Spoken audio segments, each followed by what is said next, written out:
大家好，欢迎来到学识 Plus。今天我要给大家介绍由本间良子和本间隆介医生合著的《解除肾上腺疲劳，可以防止老化和认知症》这本书。今天视频的内容包括以下2个部分：第一，老化的真正原因是肾上腺疲劳；第二，防止老化的3个解毒方法。首先是第一部分，老化的真正原因是肾上腺疲劳。老化、认知症以及其他健康问题，并非单纯的是因为年龄增长，而是由肾上腺的疲劳所致的。过敏、认知症、不良生活习惯、抑郁和焦虑等问题，都是由体内的炎症引起的。但问题不在于炎症本身，而是身体无法有效控制炎症而导致的。负责抑制炎症的主要器官就是肾上腺，通过调节肾上腺的状态，缓解其疲劳，可以预防多种疾病和老化现象。现代生活对人们的肾上腺造成了巨大的压力，很多人的肾上腺实际上已经在求救了，但请放心，除非情况非常严重，否则肾上腺的疲劳是可以通过自我调节来恢复的。尽管年龄对每个人来说都是平等的，但实际上，同样是50岁的人，有的人看起来很年轻，有的人却看起来特别显老。在认知症方面也是如此，有的人到了90岁还很健康，而有的人过了50岁就开始出现认知的问题。这种差异的原因在于体内的炎症，认知症以及其他老化症状都是由于体内的炎症引起的。因此，如果能够有效地抑制体内的炎症，不仅可以预防认知症，还可以改善其他健康问题，比如生活习惯病等。在当今社会，我们每天都承受着各种过度压力的影响，这些压力以不同形式在我们的体内引发炎症。然而，我们的身体本身就具备抑制这些炎症的功能，主要依靠一种名为皮质醇的激素，而皮质醇正是由肾上腺产生的。如果我们每天的生活都处于高压状态下，肾上腺就需要一直全力运转以应对这些压力，但即使如此，有时仍难以应付。这种肾上腺全力运转并且疲惫不堪的状态，就是本书中所提到的肾上腺疲劳。当肾上腺疲劳时，体内的炎症无法得到有效抑制，结果就会导致疾病、过敏、认知症和老化症状的加速出现。然而，如果我们能够适当的关爱一下肾上腺，让其减轻负担，我们的身体就能恢复到健康的状态。肾上腺疲劳这一概念目前在海外也备受关注，在美国和欧洲的抗衰老医学领域，肾上腺疲劳已经引起了广泛的重视。临床实践中也逐渐引入了肾上腺护理这一课题。听到这里，我想大家可能已经理解了关注肾上腺疲劳的重要性。但也许有的人会问，我怎样才能知道自己的肾上腺是否疲劳呢？有没有简单的方法可以检测呢？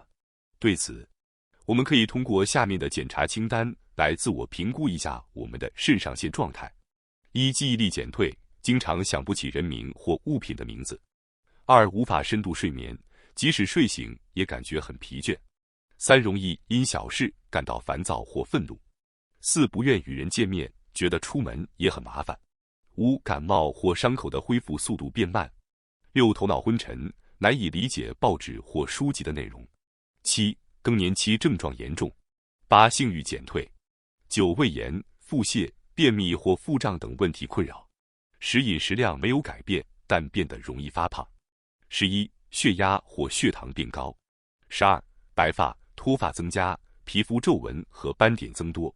如果您符合上述的3项或更多，那么您可能存在肾上腺疲劳的问题，建议采取方法来进行肾上腺的护理，来缓解肾上腺的疲劳。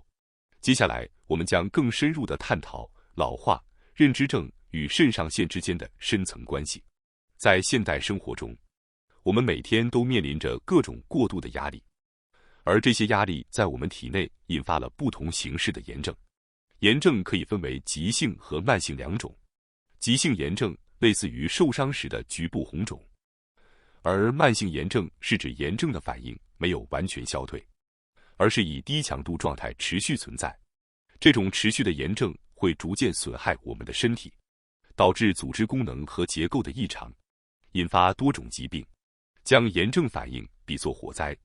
慢性炎症就像火灾一直在阴燃，逐渐蔓延到不相关的部位。为什么火灾会持续燃烧呢？这是因为火源不断地被引入，例如不健康的饮食、压力、吸烟等，这些都是引发炎症的因素。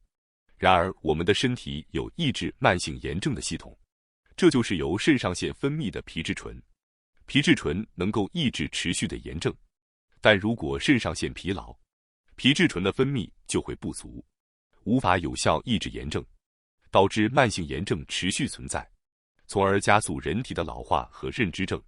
不仅如此，肾上腺疲劳还会引发其他问题，例如失眠、疲劳、抑郁、便秘、腹泻、皮肤干燥、头发干枯、生活习惯病、过敏，甚至癌症等都与肾上腺疲劳有关。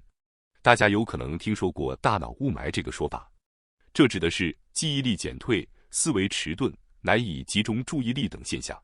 如果您发现自己最近记忆力差，刚刚发生的事情也记不清，或者读书时难以理解内容，这可能就是大脑雾霾。这种现象与年龄无关，而是肾上腺疲劳引起的。听到这里，您应该意识到肾上腺疲劳的严重性。如果您现在正经历各种不适，很可能是肾上腺疲劳所致。只要消除肾上腺疲劳，可能就能缓解这些不适。接下来是第二部分，防止老化的3个解毒方法。现代生活方式给肾上腺带来了巨大的压力，比如睡眠不足、长期疲劳、不健康的饮食习惯、化学物质和食品添加剂污染的空气，还有职场压力和人际关系问题，都在不断地侵蚀着我们的肾上腺。在这些压力因素中，饮食习惯尤为重要。很多人都有暴饮暴食或饮食不均衡的习惯，这对身体造成了很大的负担。虽然加工食品很方便，但通常含有大量的食品添加剂、糖和脂肪。为了缓解肾上腺的疲劳，首要原则就是避免摄入对身体有害的物质。在进行肾上腺保健时，步骤也至关重要。具体来说，首先要改善肠道的健康，然后减轻肝脏的负担。为什么要优先调理肠道呢？因为肠道是身体吸收营养的主要场所。食物进入体内后，在肠道中被消化和吸收。如果肠道不健康，营养素的吸收就会受阻，导致身体缺乏营养。调理好肠道后，接下来就是减轻肝脏的负担。肝脏负责体内的解毒功能，排除体内的化学物质和重金属等毒素。如果肠道状态良好，肝脏的负担就会减轻，有助于肾上腺更健康的运作。当肾上腺恢复活力时，体内的炎症反应也会减少，细胞也会变得更加健康。因此，我将介绍3种具体的方法，帮助调理肠道，减轻肝脏的负担，并缓解肾上腺的疲劳。这3种方法分别是：1. 无麸质、无乳制品、无糖饮食；2. 补充肠道和肾上腺所需的营养素；3. 减轻肝脏的负担。首先是第一种方法，无麸质、无乳制品、无糖饮食。在作者们的诊所里，为了缓解肾上腺疲劳，他们推荐实践3种无麸质、无乳制品和无糖的饮食。具体来说，就是不摄入含有麸质、乳制品和糖的食物。接下来我将分别解释一下。首先是麸质。麸质是存在于小麦等谷物中的蛋白质，当用于制作面包时，能赋予面团弹性，让面包口感饱满。尽管小麦制品口感丰富，但其中的麸质并不利于健康。除了面包之外，披萨、意大利面和乌冬面等食物中也含有麸质。麸质据说可能会引起过敏和炎症。通过减少麸质的摄入，可以改善肠道环境并减轻肾上腺的负担。现在，无麸质已经成为一个家喻户晓的词汇。如果您经常感到疲劳或胃肠不适，尝试无麸质饮食可能会奇迹般地改善您的健康状况。接下来是乳制品。乳制品中的酪蛋白据说也可能引起过敏，例如头晕和湿疹等。特别是对一些分解乳糖的能力较弱的人来说，尝试无乳制品饮食并观察身体反应是值得一试的。接下来是无糖饮食。如今几乎所有食物中都含有糖分，但为了清理肠道并减轻肾上腺的负担，我们应该尽量避免摄入糖分。许多患有肾上腺疲劳的人都有吃甜食来缓解疲劳的习惯，但这些食物会导致血糖水平波动，增加肾上腺的负担。正如人们常说的那样，过上无糖的生活是一个很好的选择，因为糖不仅会影响肾脏，还与各种生活习惯病和其他疾病有关。所以如果想要保持健康，首先就要远离糖分。也许您听到这里会问，不吃面包，不吃面条，不吃乳制品，还要戒糖，那我还能吃些什么呢？但事实上有一种饮食方式可以轻松实现这3个要求，那就是日式饮食。在日式饮食中，我们可以停止吃面包，改成吃米饭，用豆制品替代乳制品，从味噌、泡菜等食物中摄取乳酸菌，而钙可以从小鱼中获取，而不一定要依赖牛奶，因为小麦、乳制品和甜食都有成瘾性，所以曾经吃惯这些食物的人刚开始可能会感到很难，但是只要坚持下去，甚至只要1个月，就会看到身体状况的明显改善，营养吸收能力会提高，身体状态会变好，甚至会感到更有精神，头脑更清晰。接下来是第2种方法，补充肠道和肾上腺所需的营养素。首先要提及的是鱼油，也就是富含 Omega-3 脂肪酸的食物，例如青鱼、秋刀鱼、鲑鱼和鲫鱼等。这些食物含有丰富的 DHA 和 EPA， 这些 Omega-3 系列的不饱和脂肪酸对减轻炎症非常有效。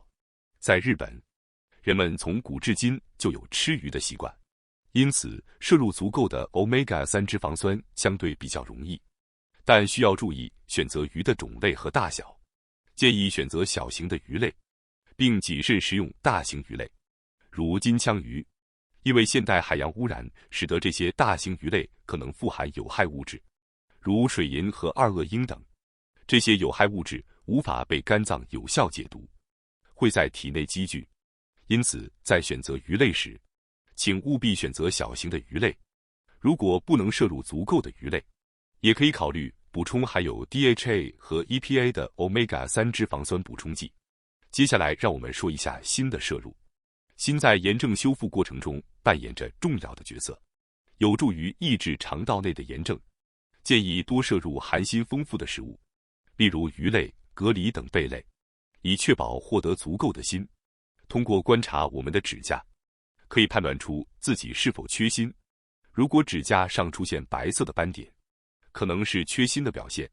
最后，让我们来说一下维生素 B 群的重要性。患有肾上腺疲劳的人通常会缺乏维生素 B 群，因为制造皮质醇等激素需要大量的维生素 B 群，而维生素 B 群无法在体内生成，需要通过食物不断补充。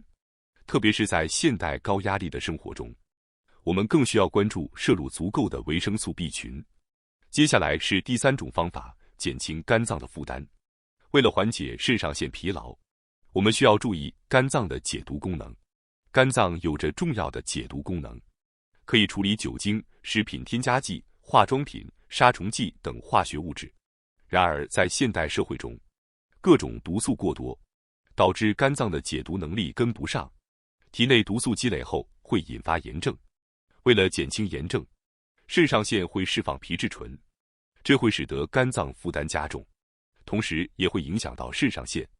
那么，我们如何减轻肝脏解毒的负担呢？方法非常简单，那就是尽量避免摄入不必要的物质。这里的不必要的物质指的是食品添加剂，建议大家检查食品的标签，尽量选择添加剂较少的产品。加工食品通常含有较多的添加剂，所以尽量选择原料进行烹饪。除了食品添加剂，我们日常使用的一些产品中也含有应该引起关注的化学物质，比如洗发水、护发素等可能含有多余的化学物质，尤其是含有对羟基苯甲酸酯的洗发水，请大家尽量减少使用。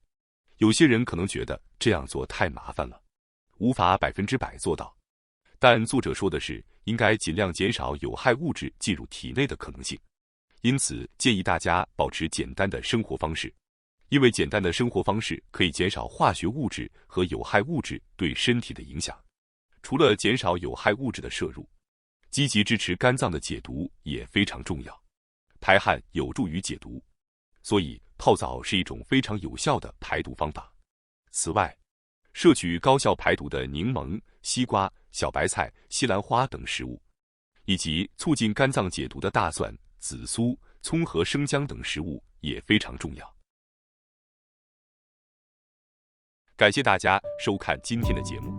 如果你喜欢我们分享的内容，记得点赞、订阅并开启小铃铛通知，第一时间获取我们的更新。在下次的节目中，我们将继续为大家分享更多有益的内容。再次感谢大家的支持，我们下期再见。